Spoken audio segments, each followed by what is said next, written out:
कम एक किराए का गुंडा ज्यादा लग रहा है। हालांकि दावा ये करता है मैं वकील हूं।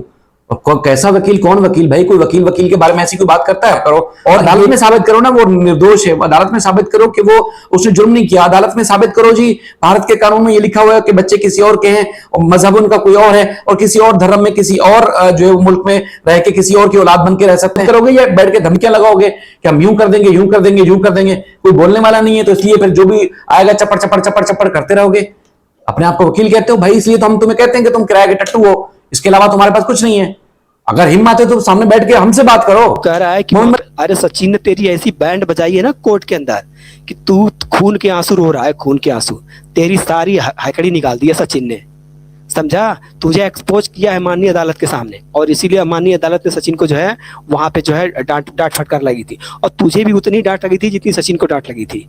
ऐसा रहा कि पाकिस्तान का जो अंसार बर्नी है उसका भाई सरीन बर्नी है। सरीन बर्नी ऐसे ही है, छोटे छोटे मासूम बच्चों को जो है अपनी जो है जाल में फंसाता है और उनको बेचता है, और उसका केस लड़ता है इसका भाई, इसका जो बड़ा भाई है अंसार बर्नी, जो अब मरने की कगार पे है, वो केस लड़ता है। दोनों सेम कंडीशन है। यहाँ पे कि पेशाब पैंट में पेशाब कर दे, तू भी पैंट में पेशाब कर देता। तुझे भी तो डांट लगी थी। तेरा केस अभी स्टार्ट ही नहीं हुआ, तेरे पास कोई एविडेंस नहीं है, तो तू जो है यहाँ पे मुंह उठा के चला आया और तू नोटिस जारी करवाने की बात कर रहा है। अपने नोटिस फर्जी तरीके से भेज के उसको, सचिन को वहां पे गुमराह करके बुला लिया और वहां पे अस्सलाम वालेकुम दोस्तों, मैं हूं शाहिद हुसैन। उम्मीद करता हूं आप सब खैरियत से होंगे। मेरा यूट्यूब चैनल देख रहे हैं। इस वीडियो में हम बात करेंगे चार वो बच्चे जो कि पाकिस्तानी हैं, गुलाम हैदर के बच्चे हैं, जिनको माँ जो चार बच्चों के साथ गैर कानूनी तौर पर भारत मुंतकिल हुई और वहां पर एक माफिया के चुंगल में औरत फंसी हुई है। 3 साल से लगातार रिपोर्टिंग के बावजूद अब तक उसमें पेशरफ्त नहीं हो सकी, क्योंकि हर जगह पर, हर सतह पर भारत के अंदर एक गुंडा माफिया राज है। वहां ना कानून की चलती है, ना संविधान की चलती है, ना अदालतों की चलती है, ना प्रोसिक्यूशन की चलती है, ना ही किसी इखलाकी पहलुओं के ऊपर जो है बात की जा सकती है। क्योंकि लगातार हम इनको एक्सपोज करने के बावजूद हम देख रहे हैं कि मामला जूं का तूं है। एक चोर दूसरा सीना जोरी का जो मामला अक्सर आपने मुहावरों में सुना होगा, वो नजर आता है। क्योंकि इन मुल्जमान की तरफ से जो उनके साथ अपने आप को लिबादा ओढ़ते हैं वकालत का, वो सरगर्ने के तौर पर, वो मोहरे के तौर पर, वो जो है वो इस तरह जो है वो आप कह सकते हैं कि सामने आते हैं जिस तरह के बदमाश सामने आते हैं। लेकिन असल में केस में क्या चल रहा है, पेशरफ्त क्या हो रही है, उस पेशरफ्त से आगाह नहीं किया जा रहा। गवर्नमेंट की तरफ से भी आगाह नहीं किया जा रहा और लगातार इसमें खामोशी इख्तियार की गई है। जहां मोइन मलिक साहब गुलाम हैदर के वकील हैं, वो अदालतों में पेश होते हैं तो उनको ना सिर्फ डराया जाता है, धमकाया जाता है, बल्कि उनको भी संगीन नतायज की धमकियां दी जाती हैं, मुकदमा दर्ज कराने की, और इवन के उनके जो वकालत का लाइसेंस है वो भी बार बार सस्पेंड कराने की दावे किए जाते हैं और बार दफा उनको मुश्किलात से गुजरना भी पड़ता है। हालांकि वो इंडियन है और बाई बर्थ इंडियन है, और वो जो इखलाकी पहलू और वो कानून और संविधान और भारतीय जो जहां भारत के अंदर जहां कानून की जो है वो अमलदारी है उसकी बात करते हैं, बल्कि वो यकीन दिलाते हैं कि उनको इंसाफ मिलेगा, भारतीय की अदालत से मिलेगा। तो उनके दावों और उनकी ख्वाहिशात और उनके जो बयानात हैं उसकी भी दूसरी तरफ से जो मुल्जमा को, सीमा हैदर को और इस माफिया को जो कि यूपी का माफिया है उसको सपोर्ट कर रहे हैं, वो उल्टा मोइन मलिक साहब को ही संगीन नतायज की धमकियां देते हैं, बल्कि उनके अपोजिट ही वो गुफ्तगू करते हैं कि ये तो कभी हो ही नहीं सकता।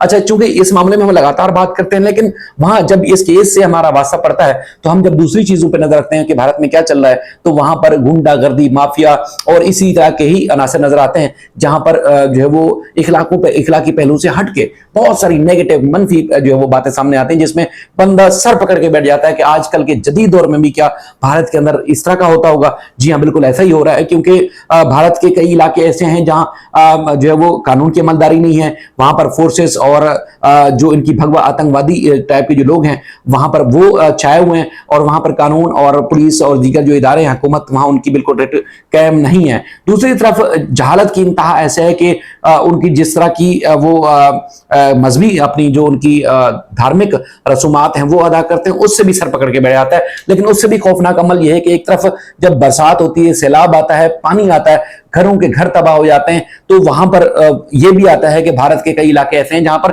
बारिश तक नहीं होती। जब बारिश नहीं होती तो चूंकि जाहिल तो है, बढ़ती जाहिल है, एक नस्ल दर नस्ल जहालत का सिलसिला चलता आ रहा है, जो कि हमने गुलाम हैदर के 4 बच्चों के केस में भी देखा, और वैसे भी जब देखते हैं तो उनकी जहालत की जो बुलंदी है वो एक जहालत जो एक इंतहा को छू रही होती है। इसी तरह की जहालत जो है इस केस में हमने देखी कि होता कुछ और है, बताते कुछ और है, करने वाले कुछ और हैं, और वैसे कोई जिम्मेदारी लेने के लिए तैयार ही नहीं है। उल्टा मजलूमियत का रोना भी अलग होते हैं। तो बहरहाल यूपी के अंदर एक इलाके में बारिश नहीं हो रही काफी अरसे से।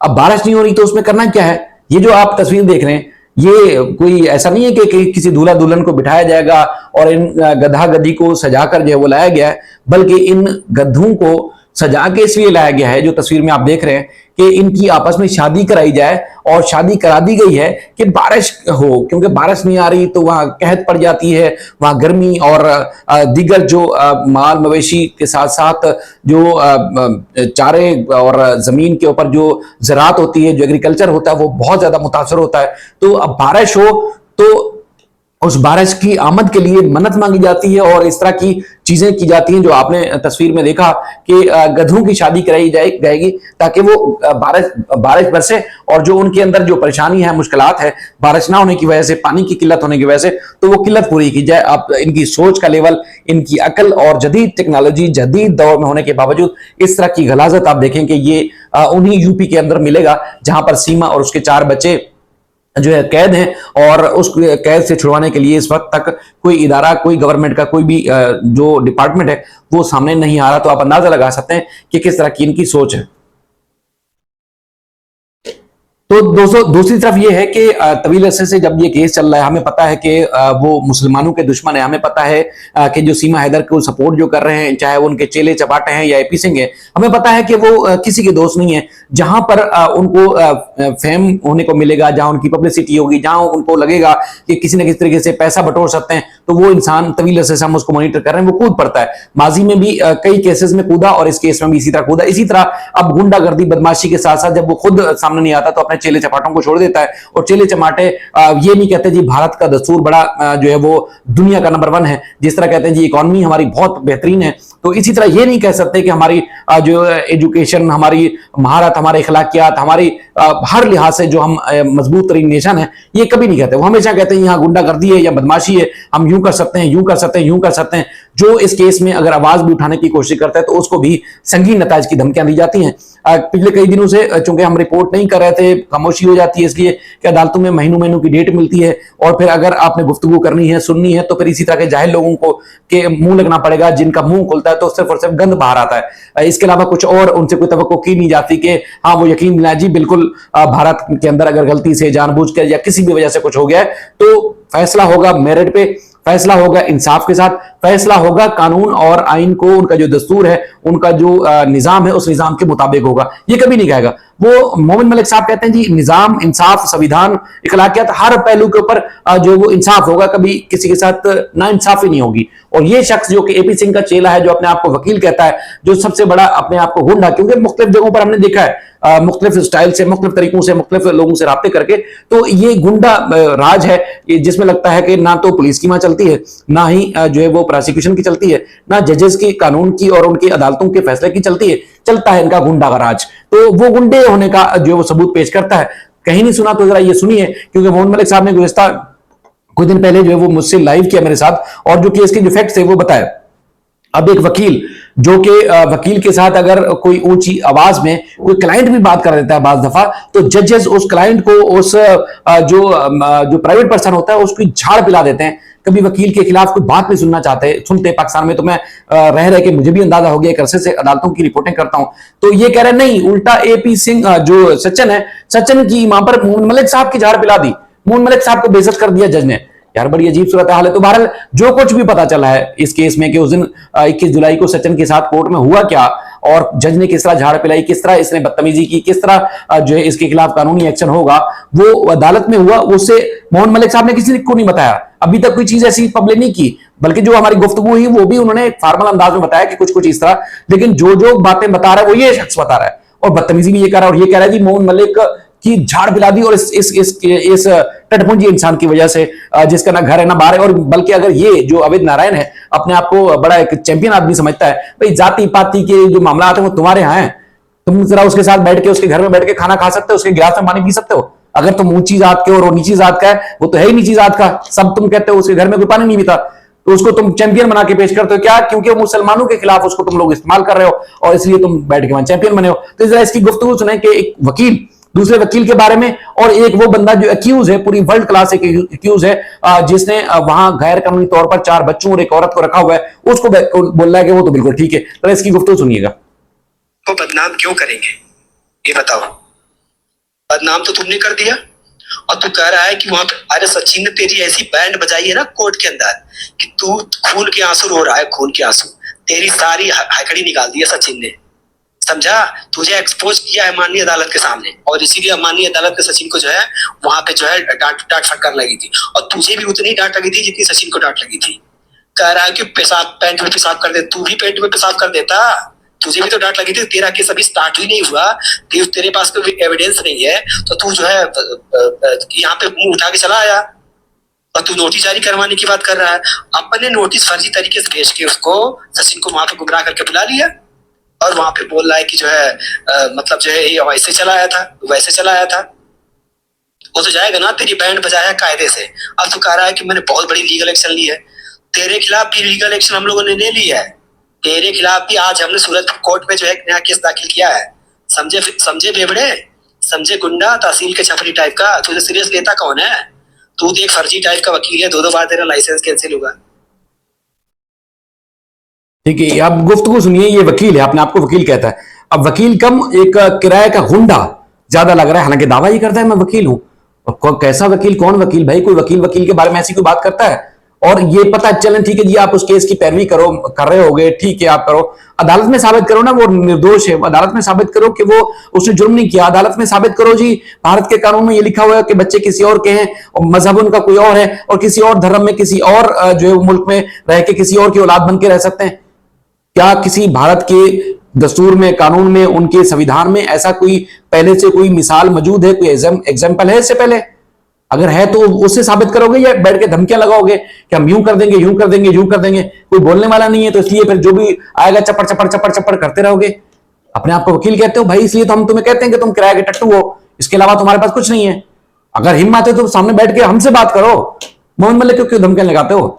ये तो हम मुंह नहीं लगना चाहते, इसलिए तुम्हारी गंदगी में पड़ना नहीं चाहते। हम चाहते हैं कि जी कानून के मुताबिक जो फैसला होगा अदालत करेगी, जब भी करेगी वो तस्लीम होगा।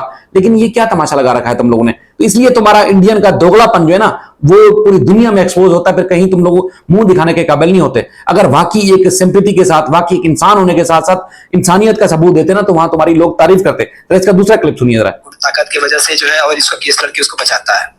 ठीक वैसे ही जैसे पाकिस्तान का जो अंसार बर्नी है, उसका भाई सरीन बर्नी है। सरीन बर्नी ऐसे ही है, छोटे छोटे मासूम बच्चों को जो है अपनी जो है जाल में फंसाता है और उनको बेचता है, और उसका केस लड़ता है इसका भाई, इसका जो बड़ा भाई है अंसार बर्नी, जो मरने के कगार पे है, वो केस लड़ता है। दोनों सेम कंडीशन है, यहाँ पे गुंडा वकील इसका, और वहां पे जो है वो अंसार बर्नी और उसका भाई, ये दोनों सेम टू सेम एक ही कैटेगरी के हैं। ये अपनी गुंडागर्दी के बल पे जो है किसी को जो है जलील करते हैं, किसी को जो है कुछ भी कह देते हैं, किसी को बोलते हैं छपरी टाइप का आदमी है। तो हम तुमको क्या समझते हैं? हम तो तुमको समझते हैं तू तो सबसे बड़ा कमीना है, तू तो 1 नंबर का छपरी टाइप का है। तुझे कौन समझता है? तुम्हें सीरियस लेता ही कौन है? तुम्हें कोई सीरियस नहीं लेता है। तेरे जैसे छपरी टाइप के गुंडे को, तेरे जैसे छपरी टाइप के कुत्ते को कोई पूछता नहीं है। तू केवल जो गाली गलौज करके वो पाकिस्तानियों के चैनल पर बैठ के तू हमें टारगेट कर रहा है। ये गुंडे सुन, तुझसे बड़े गुंडे हम हैं, समझे? तू वहां पे मुझे गाली देता है, वहां पे मुझे जलील करता है उसके सामने बैठ के। हमने तो तेरे बारे में कुछ कहा नहीं था। ये बता माननीय अदालत में के अंदर कौन था? माननीय अदालत के अंदर जो है तुम थे, तुम्हारी असिस्टेंट थी, जज साहब थे, सचिन था, और सचिन के साथ जो है वकील साहब थे। 5 लोगों के अंदर जो कुछ हो रहा है, 5 लोगों के अंदर जानकारी मिल रही है, उन्हीं 5 के बीच में रह रही है। जैसे ही कोर्ट की हियरिंग समाप्त होती है तो 1 घंटे के बाद शाहिद हुसैन और इकरा जुनेजू जो है बैठ के लाइव लगा देते हैं कि देखो सचिन को वहां पे एक या उनको कैसे जानकारी हो गई? उनको कैसे जानकारी हो गई कि सचिन के साथ ऐसा हुआ है, सचिन के साथ वैसा हुआ है? तू बोला हमको, हम लोग अपने क्लाइंट को जो है इस प्रकार से उसको बदनाम कर रहे हैं, तो हम। अच्छा, ये वाला जो लास्ट वाला क्लिप सुना आपने ना, उसका मैं जवाब देता हूं आपको।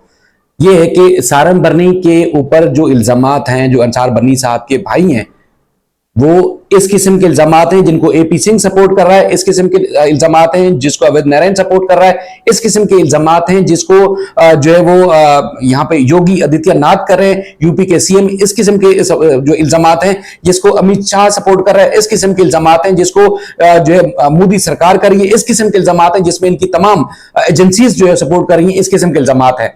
यानी कि वो लोकल सतह का अगर कोई इल्जामात है जिसके ऊपर, तो उसका सामना कर रहा है कि जी बच्चों को लेकर वो फरोख्त करता है, बेच देता है फॉरेन कंट्रीज में, तो तुम तो फॉरेन कंट्रीज से बच्चे जो है वो वहां से लाकर अपने देश में इस तरह गुंडागर्दी के साथ रखते हो, इस तरह उनका मिसयूज करते हो, इस तरह का तुम्हारे ऊपर जो है वो इल्जामात है, ये तुम्हारी पूरी टीम के ऊपर, वो एक सारे मरनी के ऊपर है इल्जामात, और उसके मोहरे एपी सिंह और अवैध नारायण, तुम और तुम्हारे साथ के जो चाटुकार जो लोग हैं ना, वो हैं उसके बुनियादी तौर पर उसके जो फ्रंट मैन भी है, और इसको जो है डील भी कर रहे हैं, और वो पूरी गुंडागर्दी से डील कर रहे हैं। वो अदालतों में भी कुछ नहीं होने देते, और वो इंसाफ भी नहीं होने देते, और वो जो भारत का अपना बनाया गया संविधान है उस पर भी अमल नहीं होने देते। ये तुम्हारी गुंडागर्दी की वजह से, तुम्हारे जो मोदी सरकार से लेकर नीचे तक, ये सारी उनकी सपोर्ट की वजह से सब कुछ हो रहा है। अगर ये खुल के सुनना चाहते हो तो ये है, ये सारे बर्नी के ऊपर, अंसार बर्नी के ऊपर, या फिर जो दूसरे उनके साथ कनेक्टेड लोग हैं उनके ऊपर इस किस्म के इल्जामात नहीं है। उन केसेस को मैं रिपोर्ट कर रहा हूं अदालतों में। अगर कोई मुकम्मल डॉक्यूमेंट्स और उसकी मुकम्मल कोई चीज चाहिए तो मुझसे राब्ता कर लेना, मैं तुम्हें प्रोवाइड करूंगा। ट्रायल कोर्ट से लेकर सुप्रीम कोर्ट तक सारे उसके केसेस को मैंने फॉलो किया है, किसी और ने फॉलो नहीं किया। दूसरी बात यह, वो चूंकि इल्जामात जिस किस्म के मुखालिफिन भी होते हैं, जिस किस्म के अदालतों में लगाते हैं, अगर वाकई तुम प्रैक्टिस करते हो और तुम वाकई उसके चेले चपाटे नहीं हो, तो फिर तुम्हें पता होना चाहिए कि अदालतों में किस किस्म की मुखालिफ पार्टी इल्जामात लगाती है। ये उस किस्म के इल्जामात का वो सारे बर्नी जो सामना कर रहे हैं। दूसरा, अंसार बर्नी की बात करते हो तो अंसार बर्नी आज भी सोमाली पायरेट्स के हाथों जो जरगमाल किए गए हैं, अगवा किए गए हैं रिहेंसम के लिए, और उसमें एक इंडियन भी शामिल है, उसकी वापसी के लिए वो आज भी कोशिश कर रहे हैं। इस वक्त भी आज भी वो मीडिया के ऊपर, इंटरनेशनल मीडिया के ऊपर, वो हुकूमत के सामने, वो पेरेंट्स के साथ जो नेगोशिएशन चल रही है उस सारे मामला में अंसार बर्नी साहब कर रहे हैं। मैं उसको फॉलो कर रहा हूं, एक एक चीज का मुझे उसका पता है। दूसरी बात यह है कि जो है तुम कहते हो जी हम यूं करेंगे, यूं करेंगे, यूं करेंगे, और इकरा जुनैद और शायद ने 1 घंटे के बाद जो है 21 जुलाई के बाद जो है लाइव किया, उसमें वो सारी बातें बताई। मैं चैलेंज करता हूं, वो केस की हेयरिंग और हमारा लाइव, उसका दरमियान कितना फर्क था, जरा वो उसका पता कर लेना, और नहीं तो मैं पब्लिक को पूरा उसका दिखा दूंगा कितना फर्क था, क्या था, और उस लाइव में हमने बातें क्या क्या की हैं। ये जितनी भी बातें पता चलनी है मैं पूरा, मेरा चूंकि वो उस तरह के लाइव, चाहे मोहम्मद मलिक साहब के साथ था, इकरा जुनैद साहबा के साथ था, या मैंने कुछ अलग से वीडियो बनाई, एक एक चीज जो है वो मेरी यूट्यूब के ऊपर, फेसबुक पे, टिकटॉक पे ऑन रिकॉर्ड पड़ी हुई, टाइम के साथ पड़ी हुई है, सारी मैं सबूत के साथ तुम्हें एक्सपोज कर सकता हूं कि जो तुम लोगों को गुमराह करके इस तरह का दे रहे हो कि जी मोहम्मद मलिक साहब ने इंफॉर्मेशन लीक की, किसी किस्म की ना कोई इंफॉर्मेशन लीक हुई, ना ही हमें इस चीज का कानून पता था। जो कुछ भी पता चल रहा है मैंने रिएक्शन में तुम्हारे लाइव के बाद में मैंने वीडियो बनाई है, इसके अलावा मैंने कोई और ना वीडियो बनाई है, और ना ही मैंने किसी के अंदरूनी मामला जो अदालत का इंटरनल इशू था उस पर कोई गुफ्तगू की है। ये मेरा एक बार फिर तुम्हें चैलेंज है, अगर कबूल हो तो आ जाना मेरे सामने बैठ के, तुम भी सबूत सामने रखना, मैं भी तुम्हारे सामने सबूत रखूंगा, और तुम्हारी जो अकल है, बुद्धि है, उसमें शायद बैठ जाए। वैसे उम्मीद तो नहीं है, क्योंकि जितना सोच, जितना स्टैंडर्ड और म्यार है ना, वो पूरी दुनिया तुम लोगों का देखती है और हंसती है तुम लोगों के ऊपर कि किस तरह के जंगली और जाहिल लोग हो। बहरहाल उम्मीद है कि आज नहीं तो कल इंसाफ जरूर होगा और एक बार फिर तुम सब एक्सपोज होगे। अपना बेहद ख्याल रखिएगा। अल्लाह हाफिज।